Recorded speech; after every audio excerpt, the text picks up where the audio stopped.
This is a special joint presentation of my interview with From Alpha to Omega, which is one of the oldest socialist podcasts.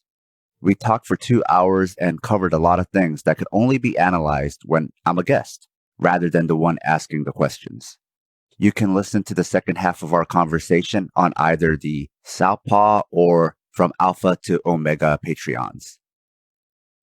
I was like a regular on a boxing podcast for about 2 years in the UK. That was quite popular actually for a while, but then the guy who was doing it wanted to quit, and so that was the end of that.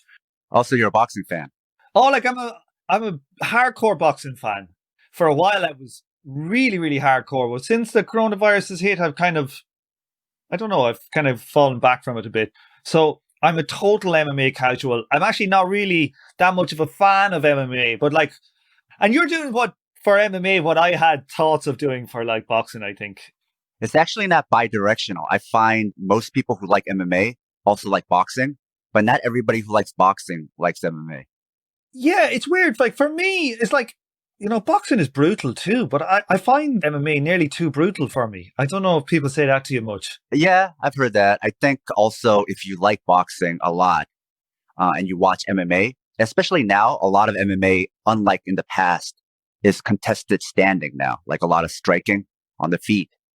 Not like in the early days where it was a lot more wrestling intensive. And that's all like going back to Marxism and critique of capitalism. That's all because of incentives, right? They started incentivizing people to not take it to the ground and just try to knock each other out. So it's actually much more headshots than boxing. But if you're a boxing enthusiast and you watch, and now it's mostly like small glove boxing, really, it's not that good. Because if you're used to like high level boxers, that's what you're watching. And then you watch MMA. That's the other component. Besides just the violence, it's also they're not very good at that portion of it, which is like 80% of MMA now because of the incentives, because everybody gets paid so little. Everybody wants to earn a bonus. And for you to earn a bonus, you need a knockout. So everybody's just swinging haymakers. So it looks like small glove, crappy boxing a lot of times. I could also see that being a deterrent. Yeah. And I think the wrestling styles would dominate. Do they not get the bonuses for like a tap out as same way as a knockout? Not as often.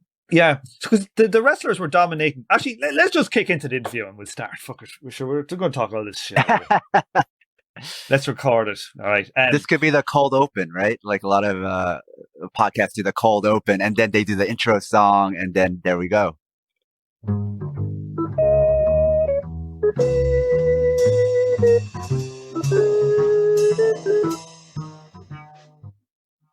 Hello and welcome to the 142nd episode of From Alpha to Omega. Today is Thursday, 17th of December, and I'm your host, Tom O'Brien. This week we are chatting with Sam from the Southpaw pod about socialism and combat sports. Sam is one half of the Southpaw pod, which is a socialist MMA podcast, a real pioneer in the world of radical sports podcasting. Part 2 of this episode be released as a patron-only episode in a couple of days. This week, I have the new patron, Ove Lundberg, who signed up for an annual contribution to thank. Make sure to buy your Christmas copy of Eric Olin Wright's Understanding Class, which will be the new reading group series starting in January. Now, before we rejoin the discussion, listeners may know that previous guest, Dick Hunzinger, aka Millions of Dead Landlords, aka Dick O'Frenick, from Twitter, who was on the Vibing for Crisis episodes, has been arrested by the feds in Atlanta for his work in the George Floyd uprisings. He's currently stuck in an ICE detention centre awaiting a date for his hearing. You can help him out by giving money to the Atlanta Solidarity Fund. You can also check out the Twitter handle @DefendRichard to follow developments in his case. You can also slide into their DMs if you want to get details on how you can send Dick some money so he can spend it in the prison commissary. All the links are in the show notes. Okay, let's rejoin the discussion. Today, I'm delighted to have a long-time Twitter we've been following each other, a fellow podcaster in a niche podcasting section, which is kind of like socialist MMA podcast. We've got Sam from the South Paw Pod. How's it going, Sam? I'm as good as to be expected living in the US in the time of Corona and Biden Trump transition. You're California. Yeah. What's the coronavirus like? Is it out of control in California? Yeah. I don't know when you're going to release this, but by the time it comes out, we might be like pretty close to a more heavy duty lockdown in the state. They just started saying last week that a lot of restaurants that are doing outdoor dining have to close again because the numbers are just skyrocketing again. But that's across the nation. It's grim. It shows like the real dysfunction of American political social life, doesn't it? Yeah. America was an experiment, and I don't think the world considers it a success because nobody else, that were formed after the world wars and so forth adopted our exact system. Yeah, it's true. When I was a kid growing up, like some of our relations would be in America and, they come home and we're like, oh, they're back from America, the land of money and gold and fortune. And with everybody, like all the mad US propaganda, we're always like, thinking, God, America is the greatest place in the world. But like nowadays, like, people look at America, like even my parents say who are, in their 70s, who would have been like JFK is God, that kind of thing. And like now they're looking at America and they just go, Jesus, it's a total shit show. It's like a massive kind of soft power element to America has just, like coronavirus has seen it, like whatever about the Iraq war, coronavirus has nearly been, I think it's been just maybe even more devastating because it doesn't just show they're going to go in and do a war. It shows that, they're uniquely like kind of dysfunctional at home, and I think it's been quite an eye opener to like just normies in Europe. Yeah, I think even maybe leftists in Europe or, social democrats or whatever, even if it's whatever version of European liberal, is still further left than what we have here in the US. But I think even for them, they saw that America was kind of imperialist internationally, but they got their stuff together domestically, right? And then this showed, no, we don't even have our stuff together domestically. Yeah, and like people don't, I suppose a lot of Europeans, they might go on a holiday to New York or someplace in, Miami or something like that. And they see probably are quite the rich areas in America, but they don't travel across the country much. Like I did a few road trips. I did one from LA to Nevada, New Mexico, Arizona. I think, kind of a loop like that. Christ, you'd be driving through the desert, like in, I don't know which state it was, probably like Arizona or somewhere. And you see off in the middle of the desert from off to your like highway or whatever you're on, be like kind of white spots. And it took me a while to figure out they were kind of like trailer park communities just off in the desert. It was really quite shocking, like that there's like really bad poverty all over the place in America that, Europeans or people, they don't even really know it exists, Well, you drove around, right? And even not going from coast to coast, you saw how massive the US is. So it is such a big piece of land. It's easier to just kind of tuck the poverty away into places that visitors might not see. The UK is like that too. Like the UK has very bad poverty. Like, anyway, we've gone off track here. Tell us about your podcast. What got you into starting like a socialist MMA podcast? I was just thinking about this because I've explained it like different ways every time I've been asked. I was thinking about this meme that's become popular where it's like, no one, and then somebody says something that nobody needed you to say, right? And I was thinking about that relating to what I did, where it was like, no one, and then me saying, hey, who wants a socialist MMA podcast, right? And it was something nobody wanted, but I did it anyway, me and a friend. So initially, it was just me talking into the void, or me and my friend talking to each other into the void. And then, I don't know, people started listening, people started finding me online. And then this year, really, a lot more people found the podcast, a lot more people found the social media, a lot more people found me on Twitter. So it's no longer like no one, right? It felt lonely for a while, this niche. But then after this year, it really is like, no, I'm not alone. Every day I'm reminded I'm not alone. And to give people an idea of what a socialist MMA podcast is, it was really like trying to counteract the Joe Rogan experience, because that was like the only podcast for a long time for anybody who liked combat sports or mixed martial arts. So when I say combat sports, I also mean boxing. If you wanted to even see like, Evander Holyfield or somebody like that on a podcast, or Roy Jones, you still had to go to Joe Rogan, right? And the thing is really he has two podcasts in one, which is he talks about combat sports with combat sport athletes. And then he talks to reactionary shitheads, right? What happened was he used the combat sports to lure people in, and then they came for that, but they stuck around for the interviews with like Alex Jones. And so in a way he pilled them, right? So I think for right wingers, having interviews that has nothing to do with combat sports and then talking exclusively about combat sports isn't that weird. Where when I try to explain it to people on the left that, yeah, my interviews, like if I bring on a guest, we don't have to talk about combat sports at all. That kind of confuses them because they want like one general theme.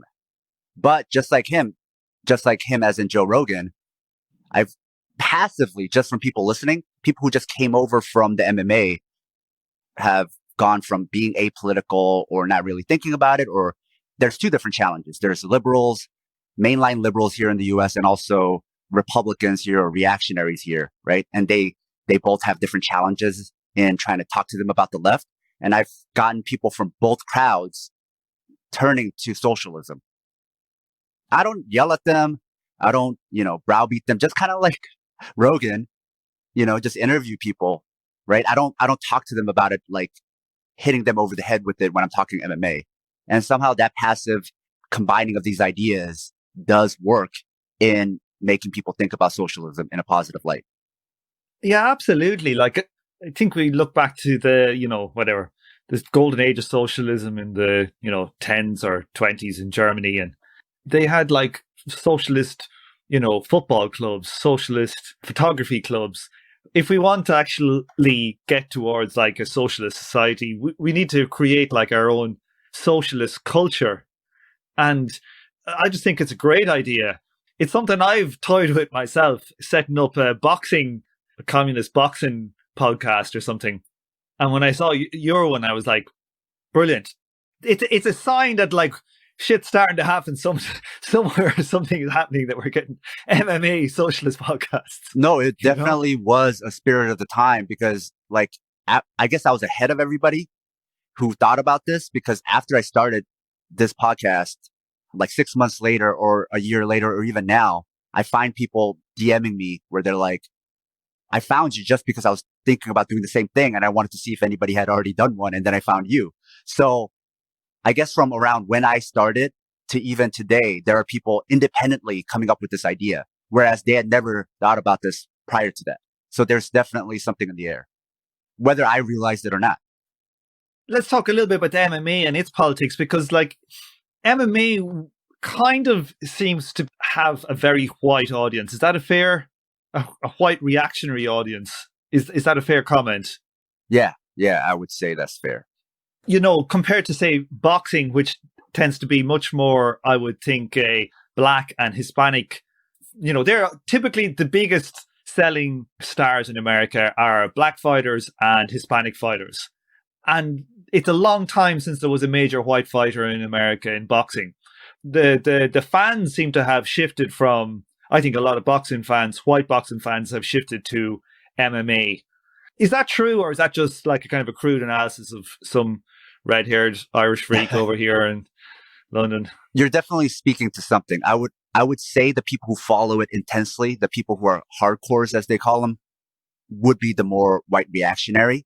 But when you have like a mega card with a bunch of stars, then you get much more of a diverse crowd. That's why, like, if you have a small fight night card, a non-pay-per-view event, Twitter to even like the audience there before COVID, the audience there might be like booing, certain fighters from other countries, right?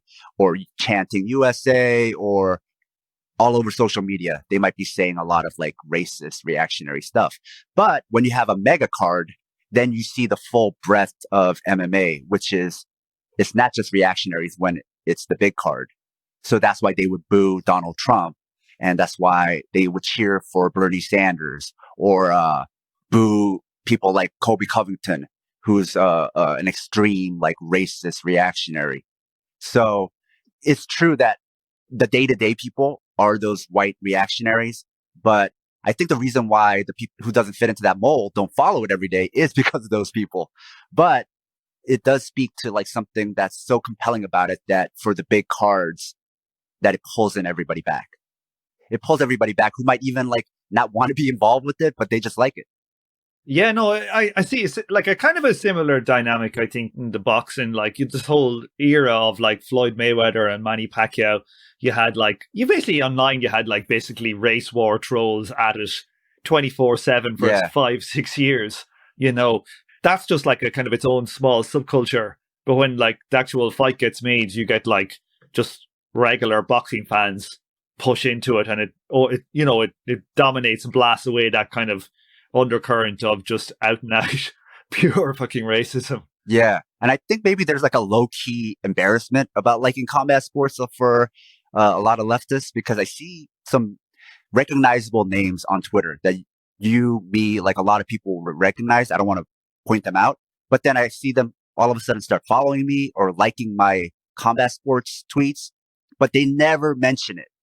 So it means that it's one of those things where it's like, I like it, but I don't want people to know I like it.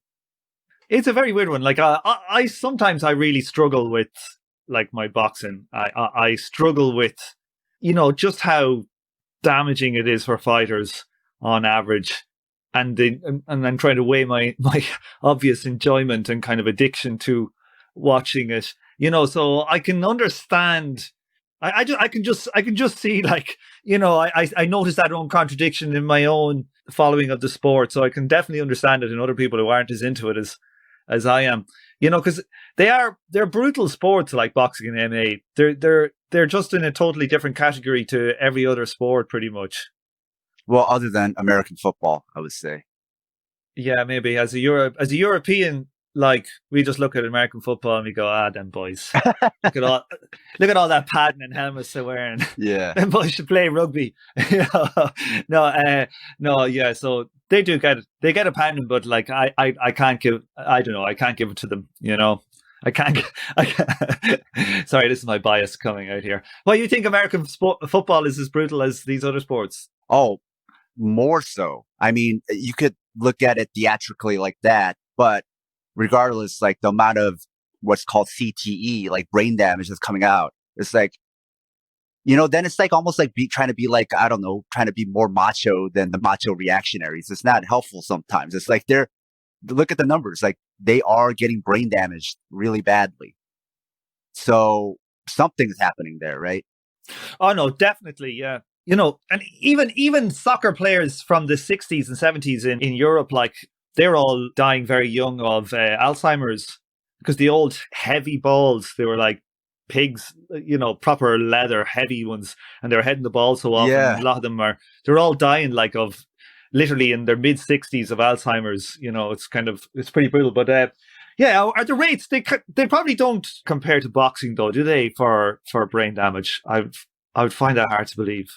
I wonder. I've no idea. That's a question people bring up. I don't know if people know for sure, just because football is so much bigger of a sport here in the US that all the studies have been done on football, not as much on boxing. So yeah, it's harder to tell. And also, football has like this professional level where everybody's gigantic and super athletic and running at each other full speed. Versus boxing has like from amateurs to, lower level that may never fight at this high level, and then you have like the high level fighters. There's people who are like pro and undefeated, but they had like, I don't know, 20 amateur fights and now 10-0 as a pro, versus people who've had 200 amateur fights and so forth. So I think the cohort is so much more diverse than football that also is challenging then to create a study. Yeah, and it's not the money in boxing compared to football either.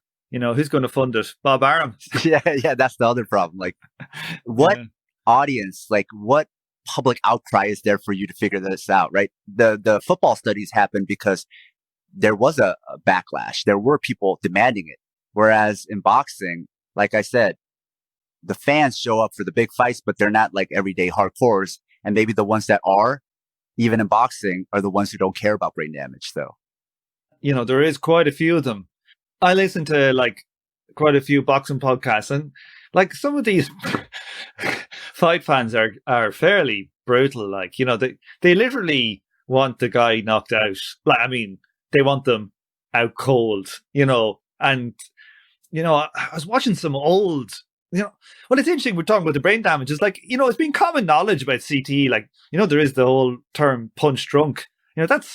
I wonder how old that phrase is. That's probably hundreds of years old. Yeah.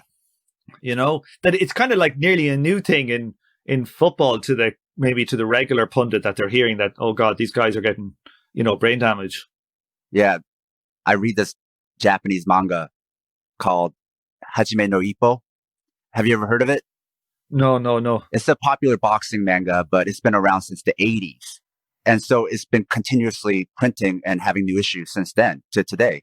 And even back in the 80s, that character and the characters in the Japanese comic were talking about like the effects of being punch drunk.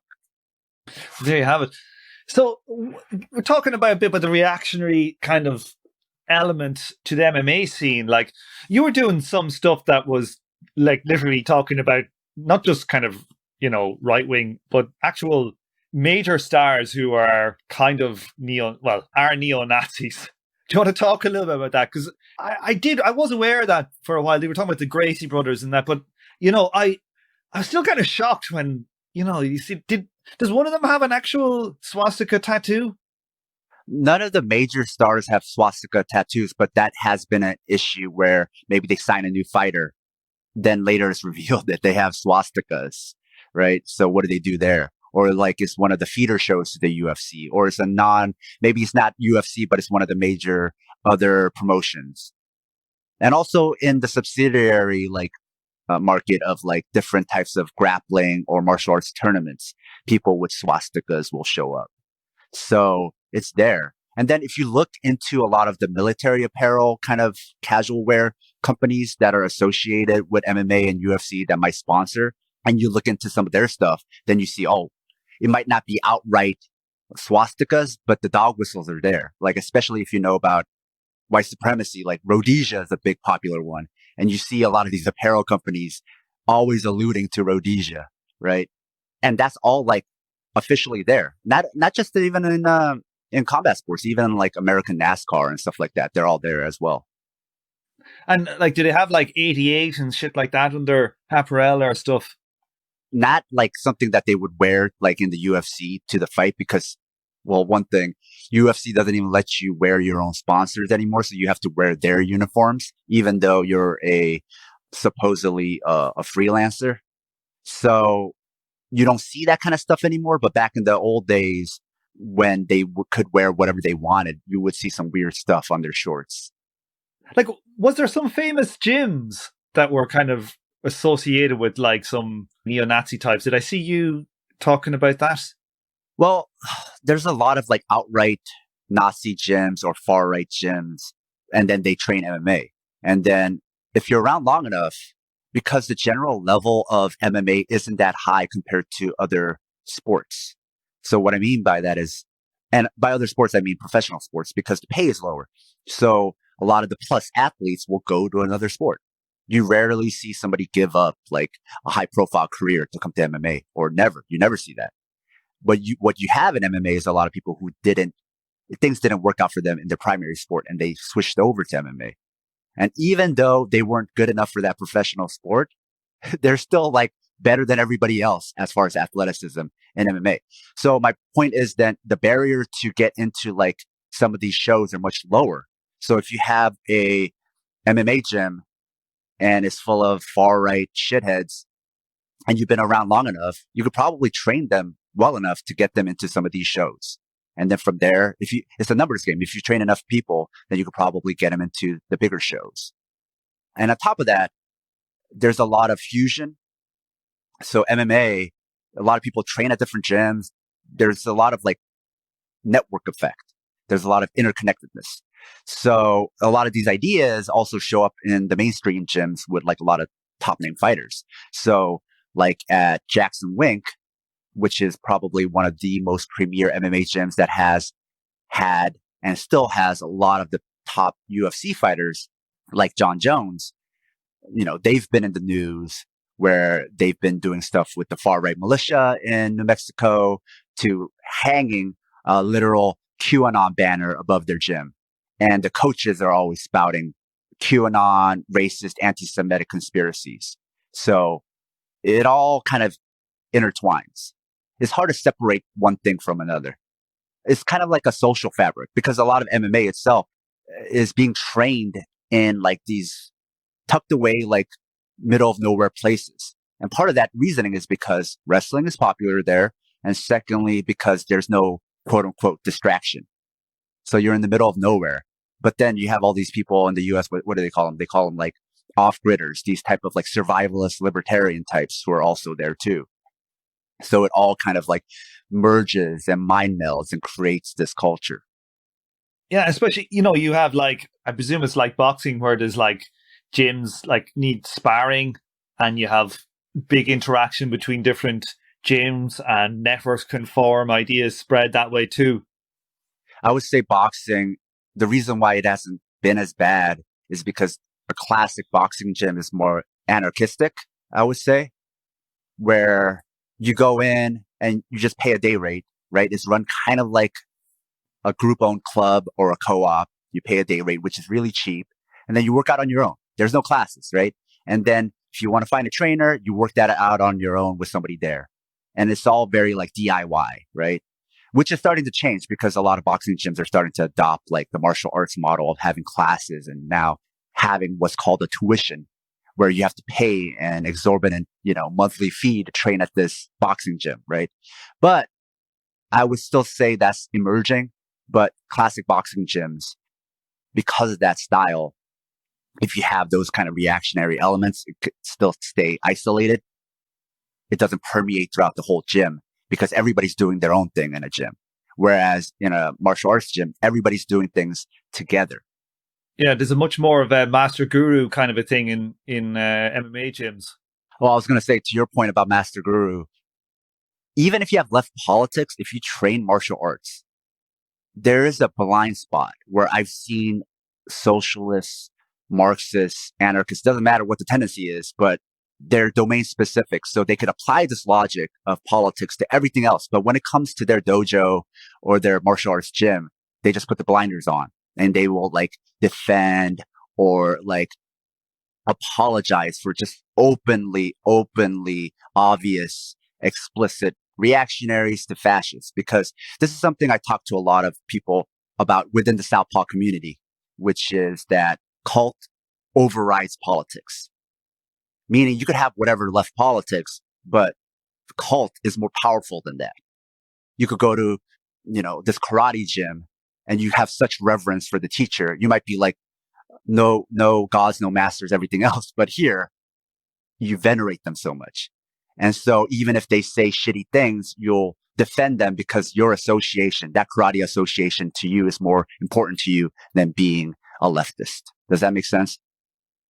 That wasn't apparent to a lot of us within the community at first, but it became very apparent within a couple of months that a lot of people, even if they are like an activist, I've seen activists, people who are like hardcore into collectives and whatever, but they are still reactionary when it comes to the gym.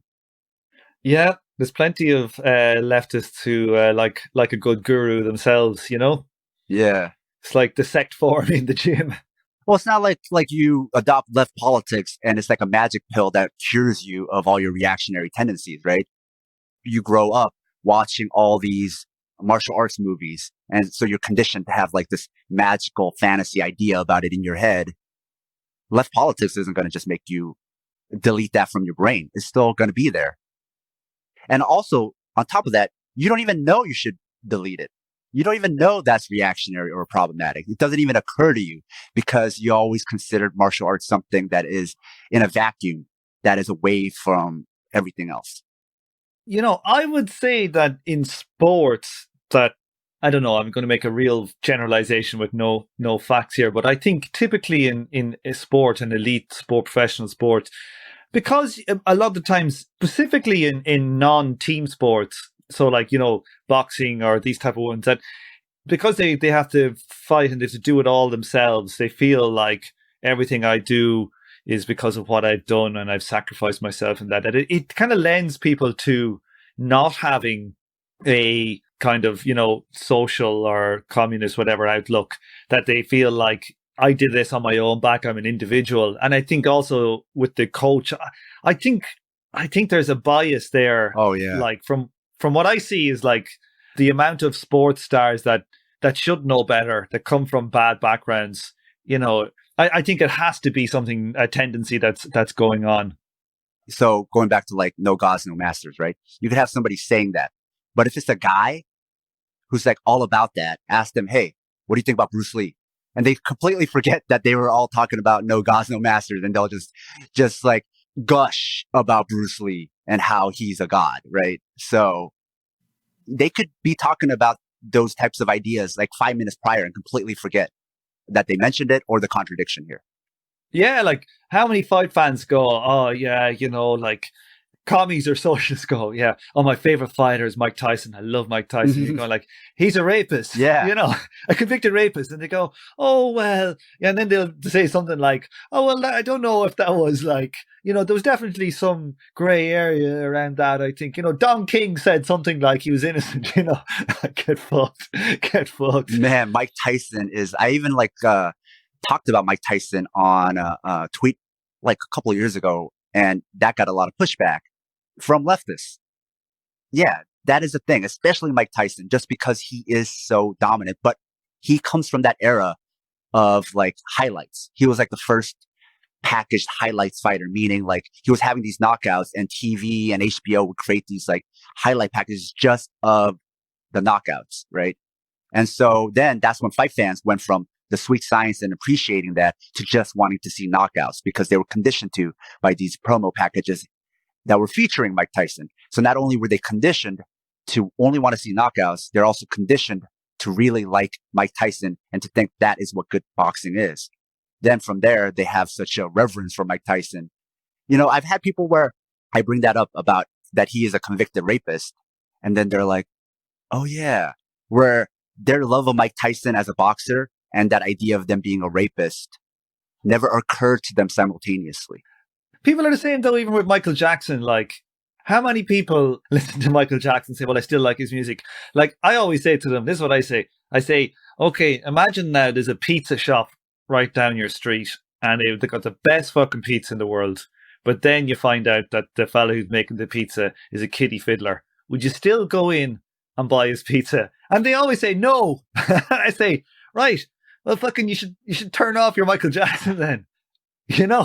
With Mike Tyson, it's a step further because with Michael Jackson, it happened after he died. So there's like that whole like, well, it's a dead person, right? And he didn't actually go to jail. Mike Tyson actually went to jail, right? Like, this is case closed. So I guess to build upon your point, that is true. But Mike Tyson's case then, based on what you just said, becomes even stronger and clearer. And people still apologize for him, right?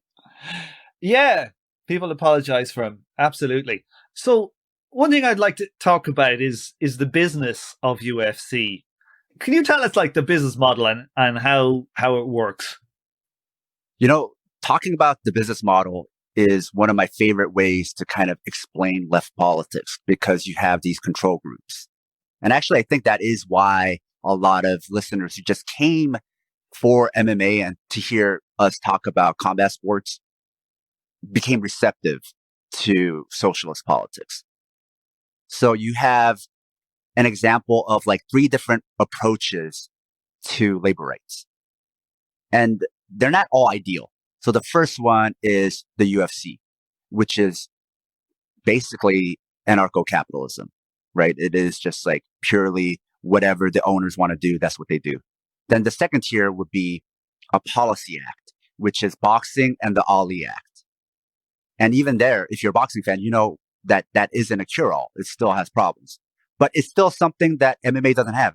MMA doesn't have the Ali Act. So you can actually compare what a combat sport without the Ali Act looks like. So in that way, before MMA, you didn't know. You just talk shit about it and you just assumed it didn't do shit. And now you can compare. It's like, well, it is different from this. And then for policy change, you see unions in the big ball sports. And even that has problems, right? But you compare unions to the Ali Act and you see how much better unions are. And then the last example we don't have is what would sports look like in a post-capitalist society? We don't know. But we have these examples that exist in real life right now. So you could compare. So then the worst one is UFC and MMA because you could actually see the numbers, and the numbers became revealed because there's something called a monopsony, which is like a legal way to say monopoly, but they can't go after them for an actual monopoly. So they're saying it's a monopsony, and it's like a really wonky term that you could look up. But there's a lawsuit against the UFC, so they have to reveal a lot of their financial deals. And then you find out that in MMA, in the UFC, fighters are only making like anywhere from like 10 to 20% of revenue or 15 to 20% revenue. Whereas in boxing, you get paid depending on the card, like depending on the fighter, you could get paid way more than that. The thing that differentiates it from union is variable. You could get 80% of revenue sometimes. You could go down to like 30% of revenue to the fighters, right? Now, unions is much closer on average of all the ball sports. It's much closer to 50%. So that's where the UFC business model is, where they have no Ali Act, they have no unions, and they get paid 15 to 20% of revenue. What's the baldy-headed guy, the Dana head White. promoter again? Dana White, yeah, I forgot his name. Dana White, like, he's become a billionaire, hasn't he? If he's not a billionaire, he's pretty close to a billionaire.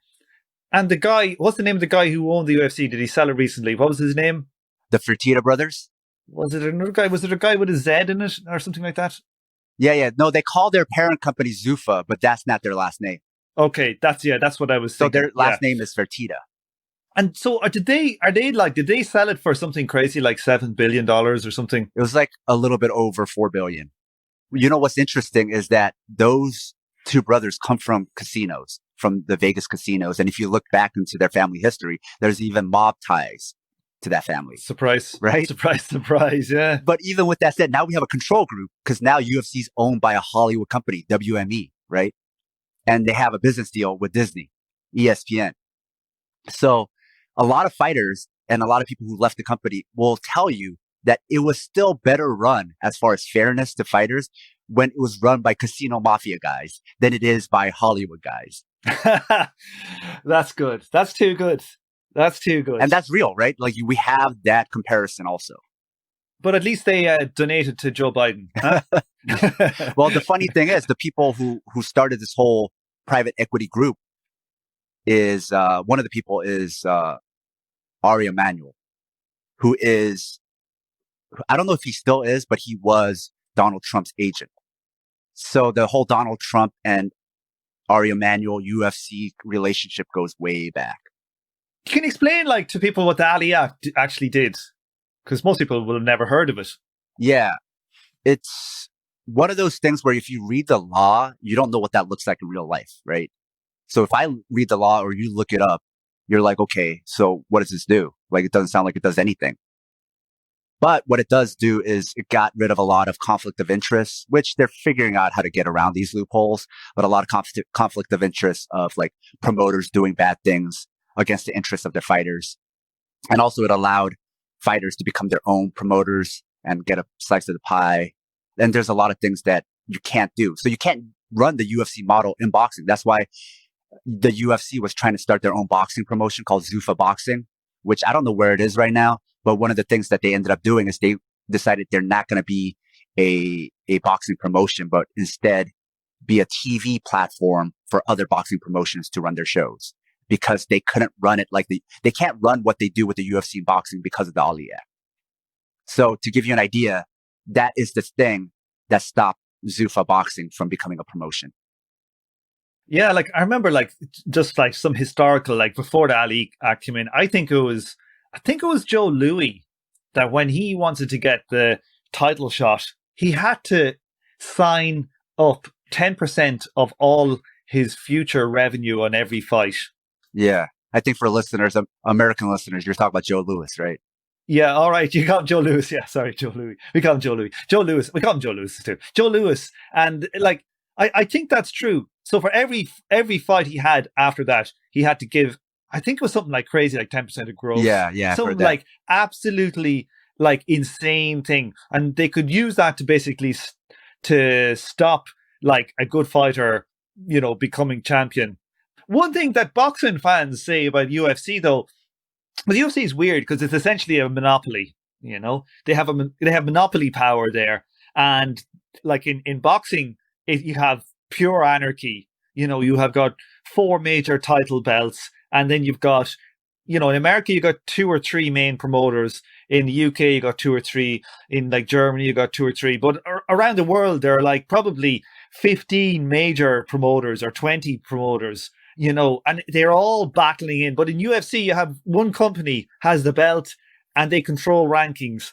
And boxing fans look at MMA with envy because they say, like, if you're seventh and in your title rankings, you have to beat sixth, or, there is some reasonable level of elimination, and they match fighters competitively. Where in boxing, there's just this disastrous way of like faking rankings with rubbish fighters in here, and you could be a world-class fighter and get towards a world title and never even a competitive fight, so it's one of those weird things where it's like, as a fan, like you want the fighter to get the boxing money or better, right? In a capitalist system you'd prefer to be a boxer than an MMA fighter, but from a fan, the way they organize it with their monopoly power, it does work, and that's to the eternal shame of boxing. I mean, I think a lot of that comes from boxing fans looking at UFC and MMA casually, because if you watch it from the day to day, a lot of those ideas are actually myths. UFC has the same problems boxing has, except other unique problems. So let me give you an example. You're talking about the matchups you want, right? Now in the UFC, let's say you have featherweight, which is 145, our version. The UFC version is 145. Then you have lightweight, which is 155, right? What's the weight difference in pounds? That's 10 pounds. That's a lot of difference. So what happens when you have somebody who wants to be a champ? So they go up, challenge for they're a featherweight, they go up, challenge for the 155, and they win it. Now this one guy has both titles. And so not only are you tying up two divisions now, but because the two divisions are so apart, you don't even have like divisions within it. So like, sometimes like a fighter might be like, okay, I can't fight for the 155 championship because this guy's like on a break. He's like taking a 2-year sabbatical because he won so much money. Maybe I can move down from 155 to like 151 and try to challenge for that title, right? Or somebody who's at 145 is like, oh, I'm going to move up 3 more pounds or whatever. They don't even have those options. So you're talking about like not seeing the fights you want. In a way, because of this system, you could make that even worse because there's not as many divisions as boxing. And so that creates these bottlenecks, especially because UFC is always trying to create these champ fights. And then as you go up in weight, it's 185, and then the next division up is 205. That's a lot of weight difference. So then if you have somebody who at 185 winning the 205, that's a lot of people who are stuck and can't even move in between divisions to try to go for a title. And that could ruin some fighters' careers. So if you have a fighter A you love, because of these kind of weird mismatches and weird bookings, their whole potential career can get ruined. Or they could just be sidelined for a while. We do, like in boxing, used to have only like, I think 7 divisions, but now most of them have been split, so you have like welterweight 147, light middle 154, so they go up in 7 pounds, usually a lot. Yeah, but like that is true. Like, and the weight divisions are much more brutal. There's no light featherweight. There's just featherweight. Like, do they have one thing? A lot of boxing fans shit on women's boxing, for kind of sexist reasons. But like, I don't really watch it because I just think the talent pool is is tiny compared to boxing, the men's boxing. You know, it's like there are some women's sports like tennis that are very high quality, and like, you know, I think people kind of watch men and women's tennis pretty much equally. There's not, you know, you don't have people saying, I'm not watching women's tennis, it's a load of rubbish. When it comes to something like boxing, I think they're just vastly different standards. But when it comes to MMA, like, I get the impression that the fighter pool is just radically smaller than, say, the boxing worldwide pool is. Would they be able to maintain like quality if they introduce like the different divisions, do you reckon? For women's, they only cap out at like 145. That's the highest you go. So that's how UFC has figured out the limitations for women's division, because the pool is smaller. But for men's, yeah, they could definitely add more divisions. Now, you could argue what the talent's going to be like if you do that, especially as you go up. But from 170 and below, if you add more divisions, you're going to still see a lot of exciting fighters. And I would even say for women's division, you could even add a couple of, at least one more like lighter weight category, and you'll still have a pretty good talent pool. The women's division, same thing as men's, it just starts earlier. The higher you go up in weight, the pool gets smaller. I would say for men's MMA, it's like 185 and above, it starts thinning out. With women's, it's like when you get to 145 and anything above that, it starts thinning out. Like, one thing I'd have to say though, weirdly for like combat sports, MMA is pretty progressive in marketing their women fighters. Yeah. Is that fair? Like, because in boxing, it's a joke. You know, in boxing, women's boxing is a total, like, the promoters only, if they promote any of the women's boxers, they're doing a bit more now in the UK. It's purely, I think, to have a cheap option to fill up some time on a card, you know, and say it's a world title fight instead of having it like being a low level, you know, British area fight. You know, it sounds a lot better, but like, you know, but it doesn't get any exposure. But like, they get a lot of exposure on the UFC cards. Yeah, I think if you compare it to boxing, it does. If you compare the exposure they get to men's fighters, not as much. Okay, yeah. Like, would you say they're way behind, or because some of them crossed over mainstream? Like, what was that wrestler one who got Yeah, Ronda. beaten? Oh, Ronda Rousey. Yes. Well, I think she opened the what did they call it? What's the cliche? She opened the gates, right? And I think boxing, even trying to promote more women fighters, is directly as a response to the popularity of Ronda Rousey. So they're only doing the right thing because they feel like they're incentivized to do it. Ronda's gone. So they're like, here's all these people that wanted a woman fighter, but now they don't have one. So they're looking to build one in boxing to take all of that Ronda energy over, right? So I feel like that's what they're trying to do with, like, you know, Clarissa Shields, Katie Taylor, like people like that. But I would say in MMA, Ronda, because it happened in MMA, is still kind of the after effects, where because she made this division so popular, they're still riding that momentum. And there's people who got a lot of star power from either facing Ronda or being associated with her or being associated with that division during that time that Ronda was making that division.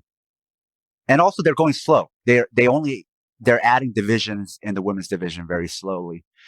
But also I would say it goes back to what I said about other sports paying more, because it's all relative. So with the men's division, because a lot of the really plus athletes go to other sports, like I said, then the general talent pool as far as athleticism, just purely athleticism, isn't super high in MMA. It can get pretty high as you go lower in weight because a lot of small athletic people don't have other sports they could go to.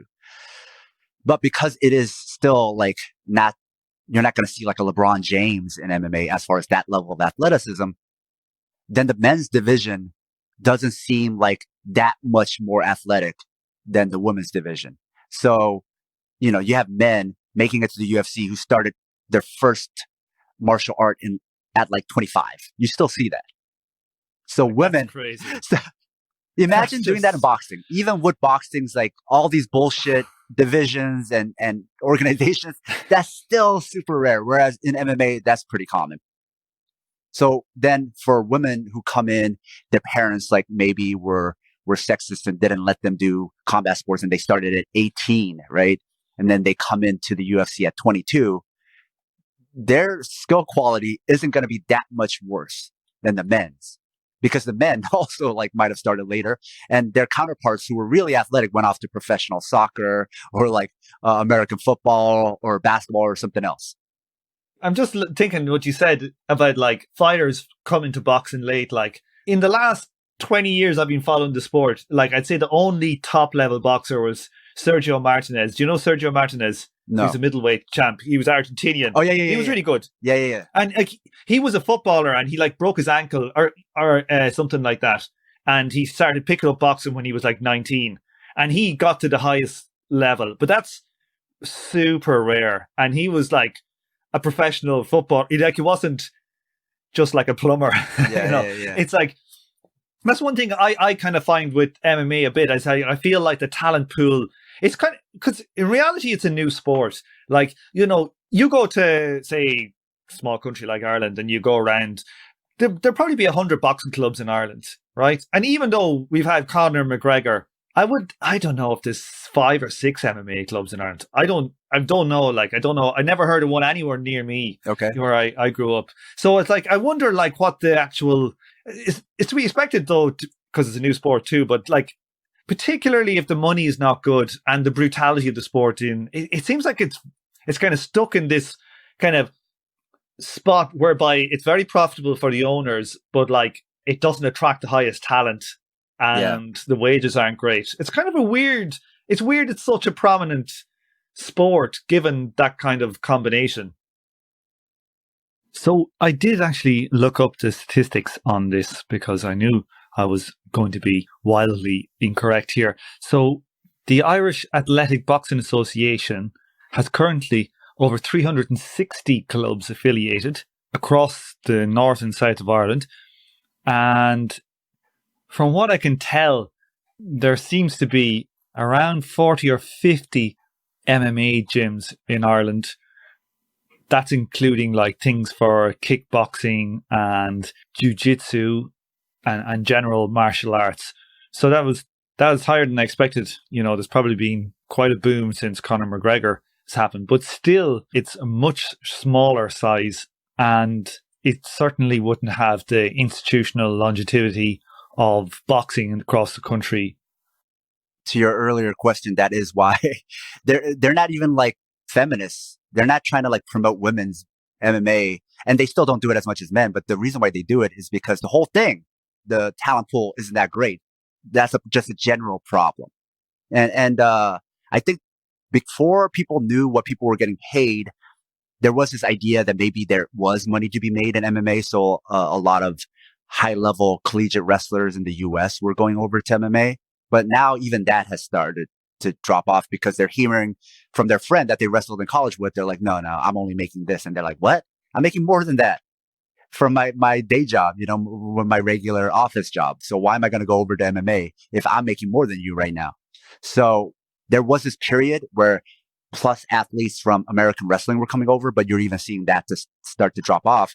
But UFC doesn't care. That's part of why they have everybody wear a uniform. They don't want to have any personalities. And especially after Conor McGregor, I think they also learned their lessons. Like, we can't let somebody get that powerful. We can't let anybody get into a position where they're bigger than the UFC. So that way we can just throw in whoever and they're just going to watch it because it's a UFC product, not because they like fighter A or B or fighter A or B is really good.